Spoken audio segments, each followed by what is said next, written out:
How's it going, everyone, and welcome to today's video. In this one we've got a Mondeo 2.3 engine and it's got an intermittent no start. I'm going to be showing you the items that failed, which caused this problem to happen, and the step-by-step process in how you fix it.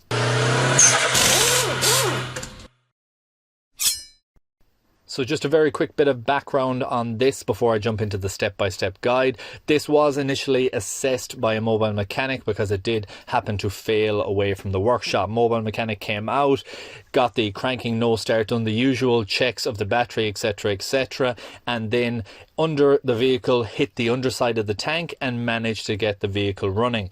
The vehicle was then brought to our workshop for further assessment, and the customer did advise us of all that information. Customer was quoted up on how much it'd be to assess further, including getting into the top side of that tank and assessing the fuel pump assembly, and that is where the job is taken on. So the next part of this video, you're going to see me assessing what's needed to take the fuel tank down out of position, and the step-by-step guide that's required to do that. So the first part of this is me just assessing what I need to remove the tank out of position. What you're seeing there is the straps that hold it up, and that there's going to be 4 bolts on those straps. The heat shield as well, it's got some T27s that's holding it up. It's also got some like washers that are 24mm in size, and then we're going to need to move the exhaust out of position as well, because that's in our way, so we'll be removing the hangers.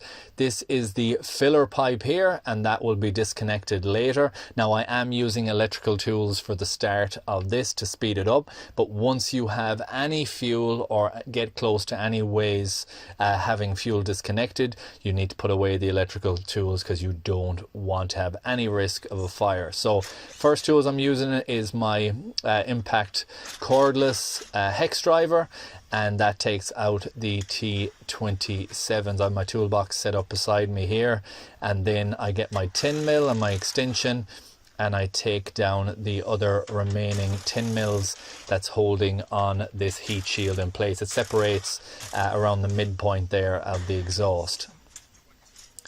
I use a 24mm socket to get off these ones. They're not very tight, so they'll just hand remove.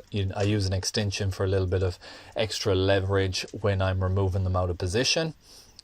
And you just twist those down very simply to remove them out of the way. So just using the trim removal tool to pull down that last plastic clip. The heat shield is now free for removal, but we do have to drop the exhaust out of the way so that we don't damage the heat shield trying to get it past the tank. So to remove the exhaust and drop it down out of position, we need to remove the exhaust hangers first and foremost. I do lubricate the outer side of the exhaust hangers to make them easier to push out of the way, and then I'm just using a pry bar to push them out of position. Very simple to do, very easy to do, and the exhaust isn't going to drop to the floor by the way it's routed in this vehicle, so it is safe and it is secure on the back end. Just here I'm removing the front bracket, which is held in by 4 13mm bolts. That comes out of the way, and it gives room to remove the 2 nuts on the front side of the exhaust, which are 15mm in size, and I use my long ratchet, my 1/2 inch long ratchet, to remove that, and the exhaust is now free to move out of the way. Once the exhaust is free, I'm able to route it in a way that the heat shield is nice and free and clear and can be easily worked around without damaging it. We have the heat shield out now, no issues there, and that goes down onto the floor. So the next thing I need to assess is, first we need some support, so I get the transmission jack. And I use that just as a prop. Depending on if you have a hoist or if you're doing it on the floor, you will need some type of support to keep it in place. I also have a jerry can ready to go with a funnel, because I do want to catch as much fuel as I possibly can. So those 2 straps you see there, they're taken out of the way. There's 4 bolts. I do drain the fuel, and I try to save as much as I can for the customer. There is going to be some amount of it that I can't get, which is on the lower side of it as I'm dropping it out. So these are the front fuel pipes that need to be disconnected. There's a white clip to the left and a grey clip clip to the right. They need to be pushed in on the inside and then pulled back. So a flat screwdriver, push in on the inner tabs, there's 2 clips, and then push out on the outer. The charcoal canister at the back side of it holds 2 more. They are 2 more push-in type clips as well, and I have the electrical block connector that needs to be removed. Once all of those items are out of the way, you can drop the tank to the ground. Always be aware of where the pipes are routing to. Make sure nothing is caught as you're dropping it down, and you will have clear access to the fuel pump assembly that's in tank. I just do a little wipe up on the excess spillage that happens on the floor, and then I'm into the wiring harness to assess what's going on. So I get in, I use my small flat screwdriver, I take out the electrical connector, and I get a little surprise straight away, which is there is visible damage in the harness and in the fuel pump assembly. If you see the pin there, that pin should not be stuck in the electrical harness like that. That has a heating visible on it, which has caused damage. We can see melting on the connector, and as I push in and remove out the actual pin, I can feel that there's no terminal tension whatsoever. You can push it in and out, but the actual continuity from one to the other would be lacking massively, and you would not have a secure connection there. So I do see a fault straight away that needs to be rectified. We do need an electrical harness, and we're going to need the fuel pump assembly. As you can see, the damage on the pin there, it's become heated and disjointed, and it has come away on the connector. So with that, we have found the fault straight away, which was great. We were able to advise the customer, order in the harness, which came the very next morning, and the fuel pump assembly as well was ready to install. But you can see quite clearly how badly it's damaged, and if you do have this problem, I highly recommend just replacing the parts and not trying to fix it up. If you have it as bad as this, it's gone beyond repair in my opinion. You don't want to be wasting time going in and out, so I highly recommend getting the new harness and not trying to do a repair.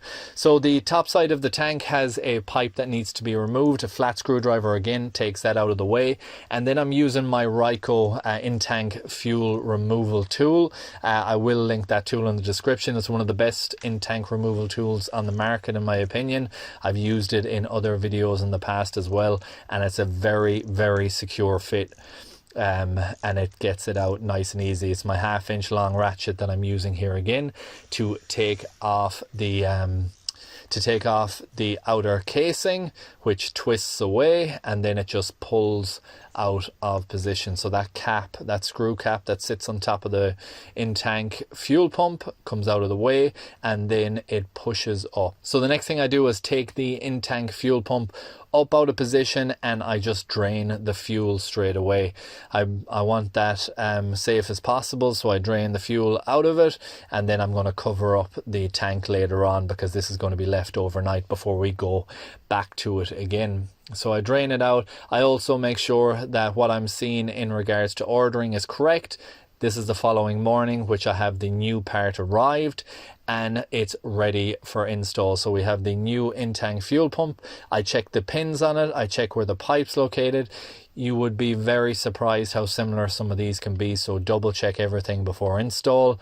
The seal doesn't come new on the tank or the fuel pump that I got, so that needs to be changed over one to the other, and then it's ready for install. There is some locating arrows that you need to be aware of. It's front and center on this, and as you can see here, right in the middle is where the arrow locates, and I have that set up before I start to hand tighten the cap down. I then use my 1/2 inch ratchet to tighten it down. Now that's after starting. Always start it by hand. Always make sure that you're happy with how the threads are locating. You need to keep pressure down as you're tightening, and then if you look here, that is the locating arrow. That shows you that it is correct in tension, and then if you look down there, that shows you that it is correct in location. So both of those arrows need to be lined up. for a successful install. This is the Ryco in-tank fuel filter tool. That's the part number, a very, very useful tool. The new harness I have here, again, I compare it. I just check the part numbers from one to another. Part numbers are correct. I check the pins on one side and just make sure that everything matches up, which it does. Now, I'm not going to show the step-by-step install. It's just in reverse of removal. You're going to want to make sure that you're nice and secure when you're putting everything up, that the routing of the pipes are correct. The charcoal canister pipes at the back here need to be routed in a certain direction, but it is pretty straightforward. Once you have the tank sitting in the position it should be, to where the straps are nearly ready for fitment, all of the pipes are going to pretty much line up from there. You can't really go wrong. It is, like I said, pretty straightforward in how it all goes together. The pipe itself, I put that back on. This is the filler pipe to the tank. I use my Nipex pliers just to close that clip then. And then lastly, I just double check all of my work. So I go back, make sure all of the pipes are secure, all of the bolts are secure, all of the straps are secure. I always recommend doubling back over everything that you do in a job, especially a job like this, and making sure that you're very happy before you start to drop the vehicle onto the ground.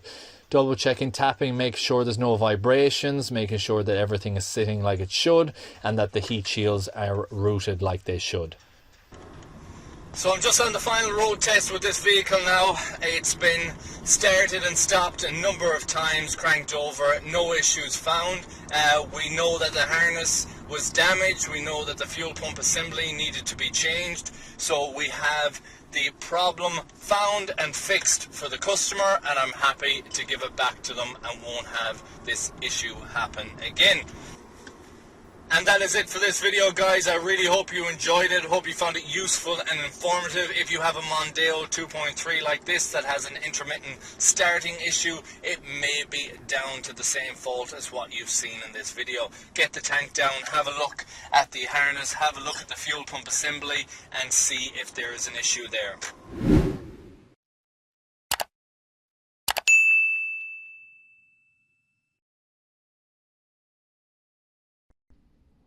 And on to our snap-on jacket giveaway and a couple of extra goodies. Good luck to anyone who has entered. And I have my filter set up here, which is GBFXD, which was the prize entry. And let's click on start to see who's won. And we have the retired mechanic. Always good advice and a great place for people to start their career in fixing cars. Thank you very much for commenting and congratulations on winning. If you could reach out to me in my email in the description below, I'll just need to confirm a couple of details so I can send that out to you. Thanks to everyone who entered, and thanks for watching and supporting the channel, and I hope to see you in the next one.